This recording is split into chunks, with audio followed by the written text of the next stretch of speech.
Section 1.1 is all about angles, and it's a lot of just basic terminology, but it's just to make sure we're all on the same page when it comes to this vocabulary.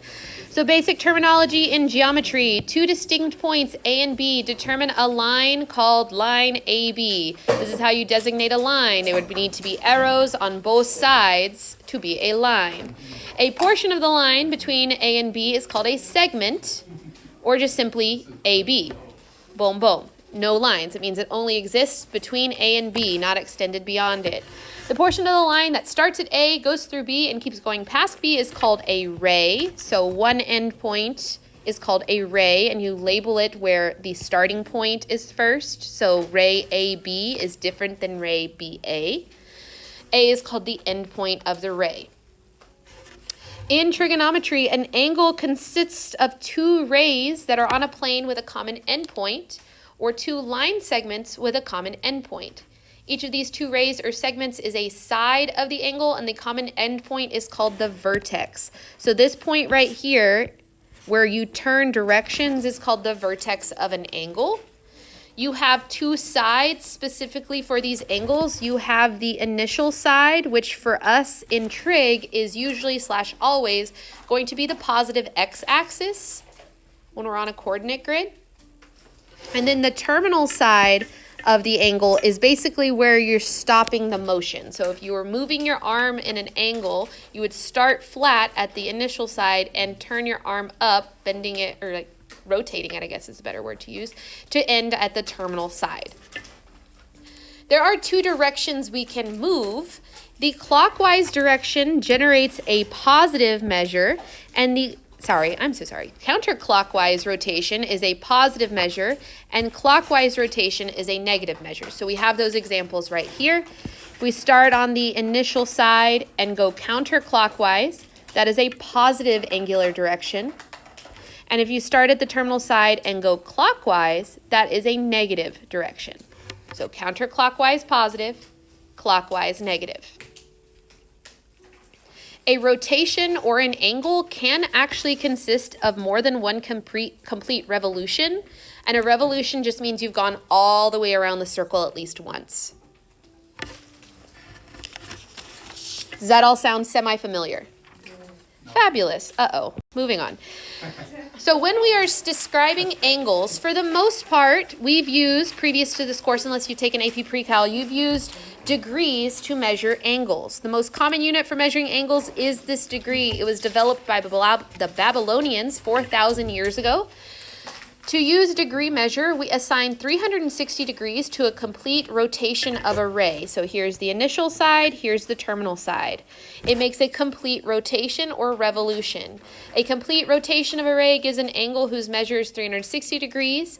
So 1/360th of a complete rotation gives an angle whose measure is 1 degree. Therefore, 90 degrees represents 1/4 of a complete rotation, and 180 degrees represents 1/2 of a complete rotation. When we're looking at these angles, there are 4 categories of angles that we have used. An acute angle, between 0 and 90. A right angle, exactly 90. An obtuse angle is between 90 and 180. And a straight angle, which y'all would just call probably a straight line, is 180 degrees in the straight angle. Now this is important, specifically your right angle and your straight angle, because the sum of the measures of two positive angles, that is 90 degrees, are called complementary angles. So they add to make 90 degrees. They are complements of each other. Two positive angles which measure sum to 180 degrees are called supplementary angles. That's your straight angles. The angles are supplements of each other. Again, does that vocabulary seem familiar? Somewhat. At some point in your life, you did something with those. Okay, so let's find the measure of the complement and supplement of an angle measuring 40 degrees. If we were doing the complement means that it should add with that angle to make 90. So we're doing 40 degrees plus something is equal to 90 degrees. Let me pause right here and be annoying for a second. If you put 40 plus blank plus 90 with no degree signs, that is wrong. If you are working with degrees, you have to put the degree sign or I will count it wrong. Telling you that right now. It means something different in mathematics when there is not a degree sign. So put the degree. So question, what would I have to add to 40 and make it equal to 90? 50. So the complement is 50 degrees. Easy peasy. If I'm working with the supplement of 40 degrees, that means that this time it should be 40 degrees plus something equal to 180 degrees. What do I have to add to 40 to make 180? 140. So the supplement of 140, Supplement of 40 is 140, and the complement of 40 is 50 degrees. Yes? Is there always going to be as easy as that? No. Just like adding it to that? I mean, theoretically, yes, but also no. No, I'm looking Wait, that's a But in homework? like this lesson? Yeah, the homework's like this. Like just that? Or? Well, we got some pages to cover. Don't worry. So let's extend this. All my friends panicking about how hard it's going to get. Here's like what I could do. It says find the measure of each marked angles. But what do you notice about the relationship between these angles? They equal 90 because they're called what? Starts with a C? Complements. So that means what I can do is I can say, well, I know that since these are complements, 6x degrees plus 3x degrees should be equal to how many degrees? 90 degrees. Now, once you've set up your equation, you can drop the parentheses and the degrees as long as it comes back at the end so that your final answer has a degree symbol. So basically, I'm going to add all this together where I have 9x equal to 90, which means what is x equal to? 10. So that means that my first angle that's a complement, which is going to be 6x degrees, is actually how many degrees? 60 degrees. 6 times x, so 6 times 10, 60 degrees. For my second angle, the one that's 3x degrees, how much is that one? 30 degrees. It's the complements of each other. It's a relationship between angles we should recognize. Okay, what about the second one? Supplementary, because they make a straight line or a straight angle, so they should add up to what number? 180. 180. So we're going to do 4x degrees plus 6x degrees is equal to 180 degrees. And once I start solving, you can drop the degree sign in your work as long as it comes back with your final answer. This is 10x equal to 180, which means x is equal to what? 18. So my first angle, the one that's 4x degrees, how much is that one worth? Ooh, making you multiply 18 times 4 in your head. Crazy. Anybody? Miss, can you do it? 70 something? 72. 72 degrees. Yeah, dust off those cobwebs from your brains from winter break, y'all. And if we have the 6x, if we plug in 18 for x, 6 times 18, I won't make you panic today, is 108. So we can use the relationships between angles and make it complicated, air quotes, by adding some algebra steps in there. As long as we know which ones are complementary and supplementary, we're good to go. When you get the first, How do we feel? That's not bad. It's not bad. Cool. Here's a new way to measure angles that you've probably never done before. Traditionally, portions of a degree have been measured instead of with decimals, with what's called minutes and seconds.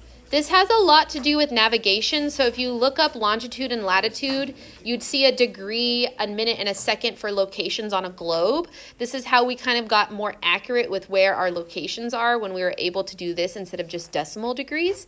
So 1 minute, written as 1 with a little tick mark, it looks like a foot, but that's a minute, is 1/60th of a degree. Okay, and then 1 second, 1 with 2 dashes looks like inches, right? But that's seconds, is 1/60th of a minute or 1/3600th of a degree. So there's 2 conversions that we're going to need to know. These will be on your formula quizzes. It's just a lot of numbers when you come around. Great. But when we work with degrees, minutes, seconds, we're not going to panic. Oh my God. We're going to perform calculations with degrees, minutes, and seconds first, then we will worry about converting them back and forth. Don't panic.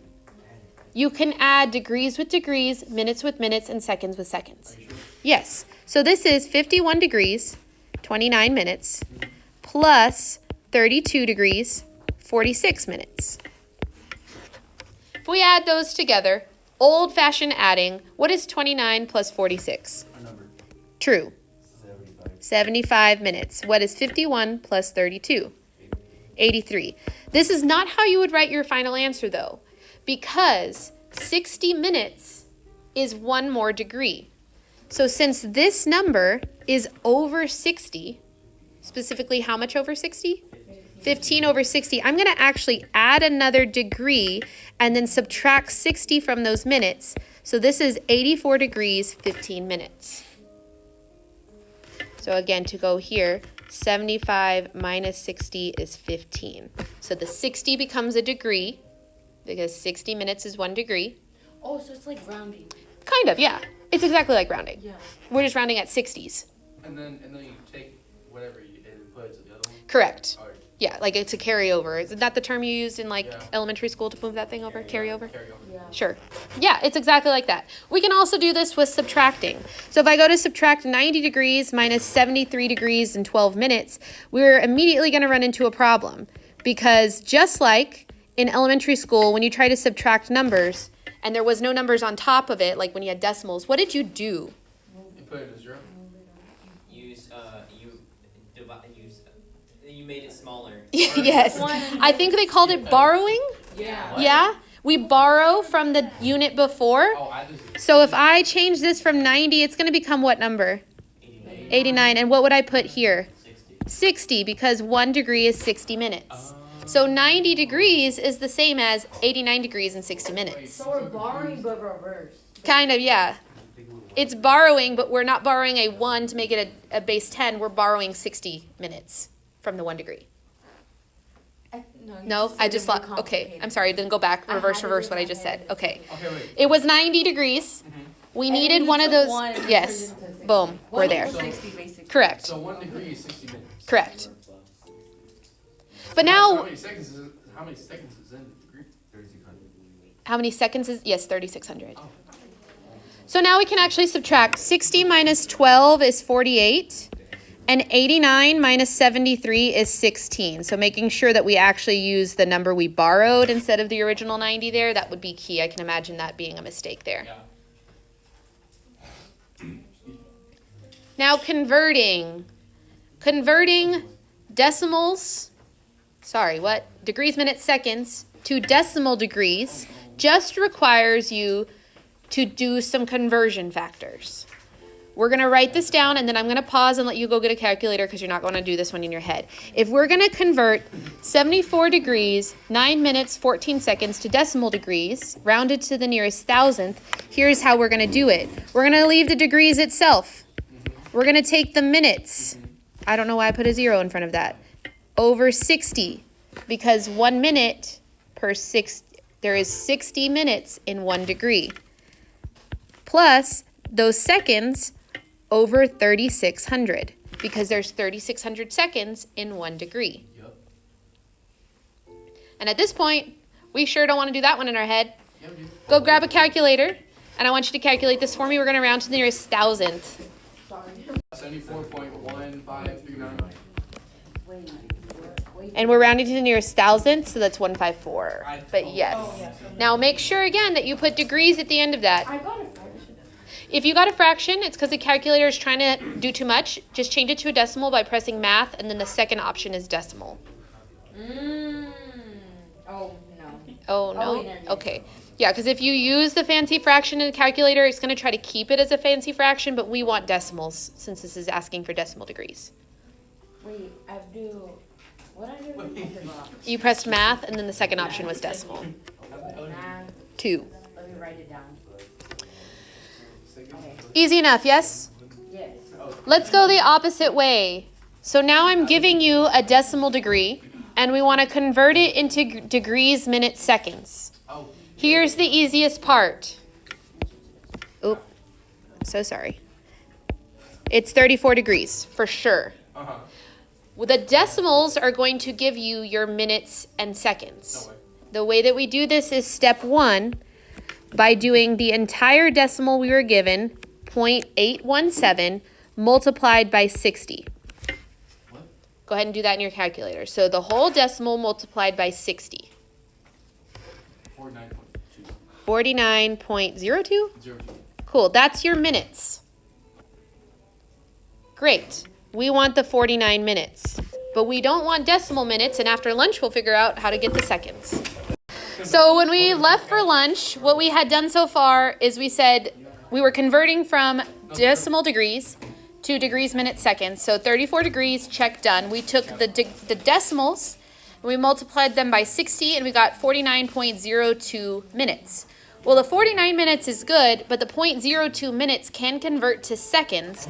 So our second step is to take the 0.02 minutes. This time we're multiplying them by 60, not 3,600, because we're taking a minute and converting it to a second instead of a degree to a second, which is 1.2 seconds. So our final answer here is 34 degrees, 49 minutes, and 12 seconds. 1.2 seconds. Oh my gosh. Yes. Why is it 1.02? We took the decimals from here Oh. and put them there. Because we first changed it to minutes, then we converted it to seconds. So we're not going to use this at all for this year. There will be problems in this class where I'm giving you an angle and it's measured in degrees, minutes, seconds, so you will have to know this conversion throughout the entire course. So let's go back and talk about angles for a second.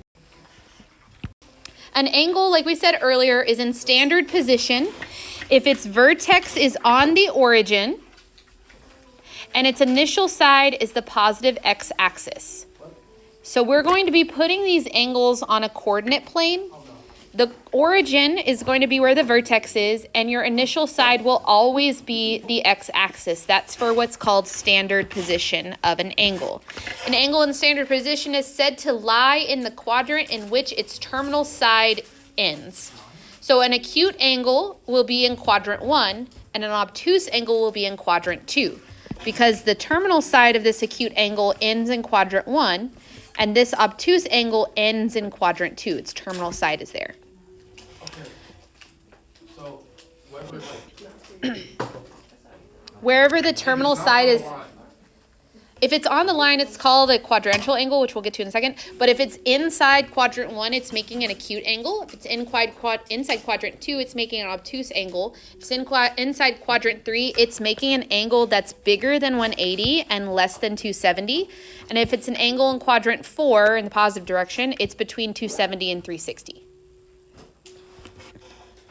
But angles that are in standard positions and whose terminal sides lie on either the x-axis or the y-axis, like 90, 180, 270, 360, are called quadrantial angles. Quadrantial angles.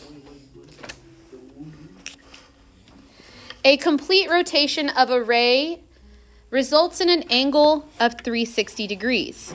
So all the way around, 360.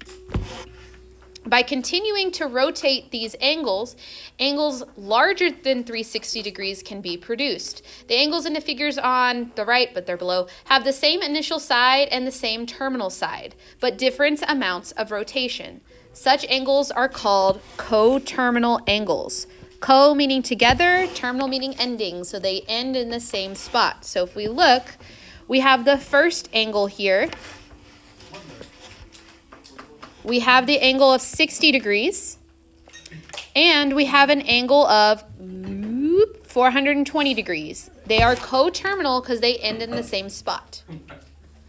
Additionally, let's say we have an angle of 110. We can also have an angle of 1 lap, 2 laps, and a little bit more, 830 degrees. Those are coterminal. They end in the same place. Yes. Yes, it can loop like 5, 6, 7 times. As long as it ends in the same spot, they are coterminal. Wouldn't they also just be 110 as well? What do you mean? You're thinking of like the trig measurements would be the same, and you're correct. Once we find out the trig measurements, any revolution around there is a periodic motion, so it ends up being the same trig value. That's what you're thinking of. But it is technically a different degree. Okay. It just ends up using the same reference angle. Yes. What do you mean it ends in the same spot? Like the terminal side is in the same place. So 110 goes boop and ends right here. 830 goes around twice and still ends right here. Okay, So- so it can end anywhere on the terminal. Well, we're measuring the angle, not the location of the arrow necessarily. As long as the angle itself is the same side, same terminal side, then they're coterminal. So let's talk about some coterminal angles and questions you might get about it. If we're going to find the angle of least positive measure that is coterminal with each angle, all we really need to do is subtract revolutions or add revolutions to these numbers. For example, if I start at 908 degrees and I start taking away entire rotations around the circle, we're going to end up with its least possible coterminal angle. So I'm going to do 908 minus 360 degrees, which is 548 degrees. I'm going to subtract another revolution around the circle, so subtracting 360 again, and I'm going to end up with 188. And as long as the number that you end with is between 0 and 360, sorry, typed all the wrong numbers, then you have the least possible coterminal angle. 188 and 908 are going to have the same ending position. But 908 just took a couple loops to get there.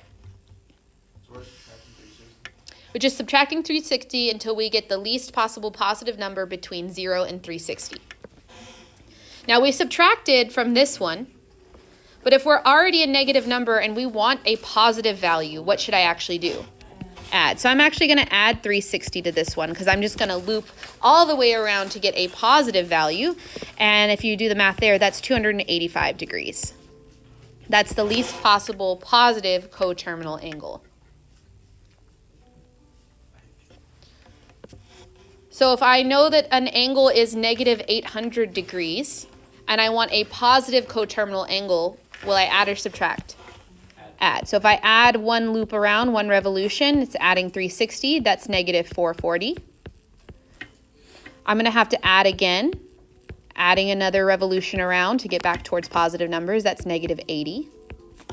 And unfortunately, I have to do it one more time. We're going to add 360 degrees again, which gets me 280 degrees. That's the least possible positive coterminal angle because we're just adding revolutions around the circle over and over again to end up at the same spot.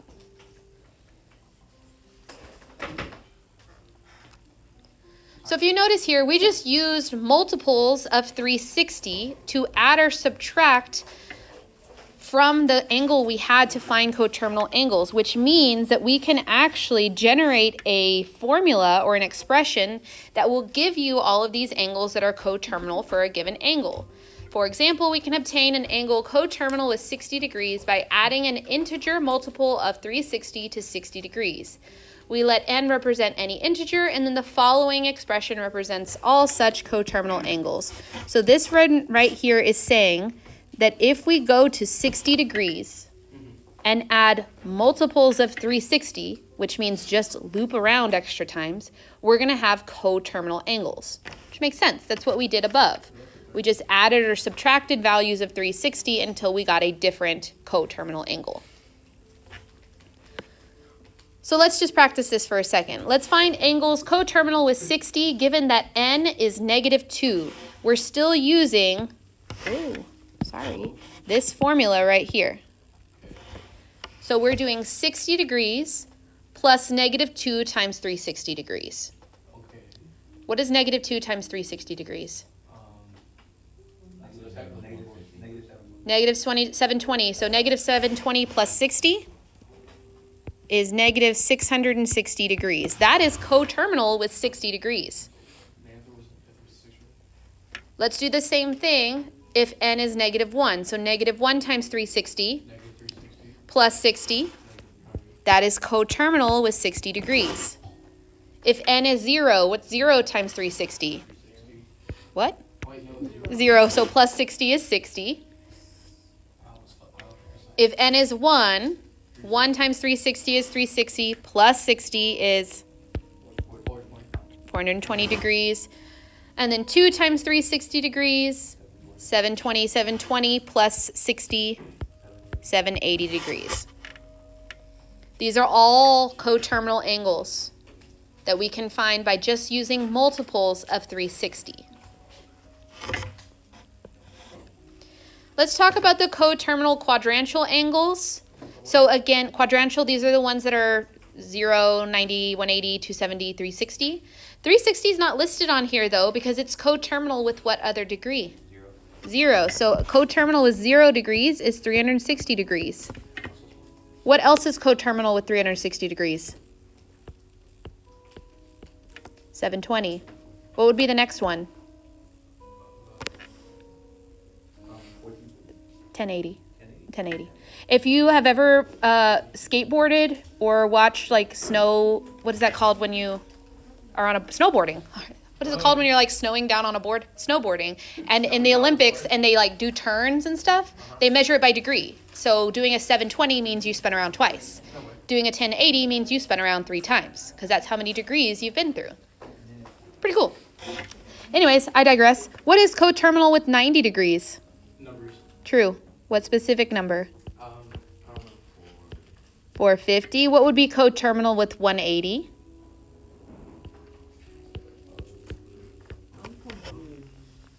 540. I'm adding 360 to these numbers, guys. So 180 plus 360. Oh, so we don't use So where's 720 come from? Oh, I added 360 again.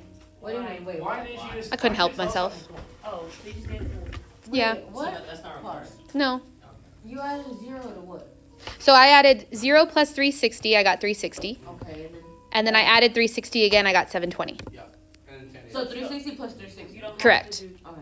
So every revolution of 360 is an additional coterminal angle. So I could keep going. It would be 840. And then you did 880. 1080, sorry. 1080. 360 plus 90. Right? Oh, okay. So that's a good way to look at it. So to go this direction, yes, I just did 360 plus 90 because this is 0 plus 90. This is still 90 plus 360 here. And then you did 90 plus 180 plus 360. I did. Let's do 180 plus 360. Yes. You're making it hard for no reason. Oh, wait. Are you here with me? No. Well, it's because you explained it to me that way, and then I was like, wait, so I'm adding those numbers. Okay, I just looked at it how I did. Yeah. If I find the coterminal angle with 270, sorry, 270, it's 630. Wow, 630. I can say numbers. One more skill that will come back every once in a while in this class is converting units. So my friends who have taken chemistry, this will look familiar to you. What? It says a constant angular velocity disk drive spins a disk at a constant speed. Suppose a disk makes 480 revolutions per minute. Through how many degrees will a point on the edge of the disk move in 2 seconds? So what we want here is we want to convert the units of 480 revolutions per 1 minute into degrees per second so we can know how quickly this thing is spinning through degrees. First things first, let's change minutes to seconds. What is the conversion to change minutes to seconds? It's 160. Wait, 60 something. Agree. Yeah. So it's 1 over the 60. It is 1 over 60. The reason it's 1 over 60 is because we need the minutes to cancel each other out. If a minute is on top and a minute is on bottom, those units will cancel out. So now I have revolutions per second, but I want degrees per second. So how many degrees are there in 1 revolution? 360. A revolution is all the way around, a rotation. The reason I put REV for revolutions on bottom is because now the revolutions units will cancel out. So I'm left with degrees on top and seconds on bottom. If you multiply 480 times 360 divided by 60, I ignore the ones because, like, why would you multiply by 1? It doesn't change anything. Well, yeah, but it doesn't change anything. We can work smarter, not harder.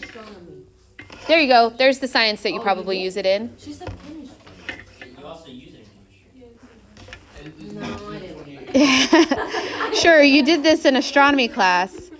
So this would be spinning at 2,880 degrees per second. So to answer the question, which was how many degrees the point on the edge of the disk will move in 2 seconds. So in 2 seconds, the disc rotates how many seconds? Or how many degrees, sorry. Isn't it like times 2? It is times 2, so 5,760 degrees.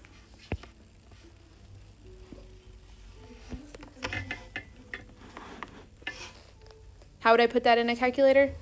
I would do 480 times 360, divide by 60. And then that's the per second, but I want 2 seconds, so I just multiplied that number by 2.